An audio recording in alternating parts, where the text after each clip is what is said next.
let me ask you this: when we did this thing, we found out that you was from around Texas. Where did the Harlem Heat come from? I thought you was from Harlem the whole time. You didn't know.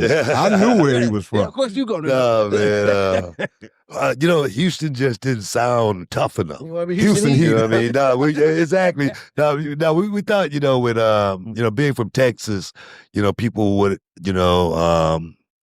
put, us, like with cowboy hats, cowboy boots, having an accent, and we was like, can you dig it, sucker? We love the movie Shaft, and Richard Roundtree coming up.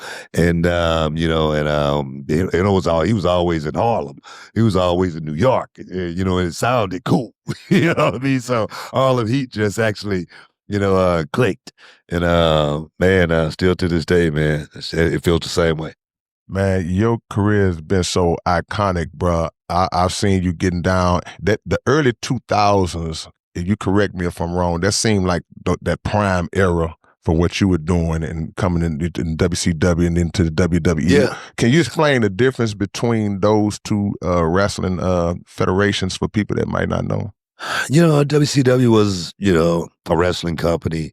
It was, pretty much based in the South. Even though it was a worldwide company, it was pretty much based in the South. Regional.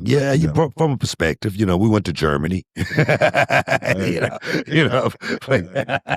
Places like that's what's up. But we wasn't like the WWE that went all over the place. But it was actually a really, really cool company to work for. I always say that I would have retired in WCW if it would have stuck around. You know what I mean? Because I was off on the weekends. You know what I mean? I had a lot of workout time, a lot of free time, and they were paying me a lot of money. And for me, coming from South Park, a kid who grew up with nothing.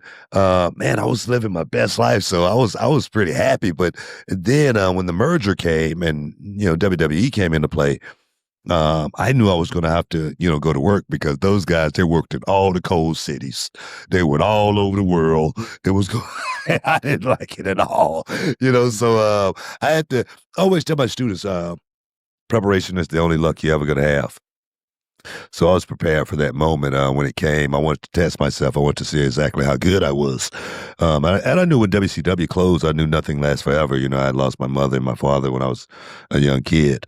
So nothing lasts forever. And so I was ready to venture out and see exactly if I was as good as I really, really thought I was, because I thought I was pretty good. And to test myself was, something I think I needed to do.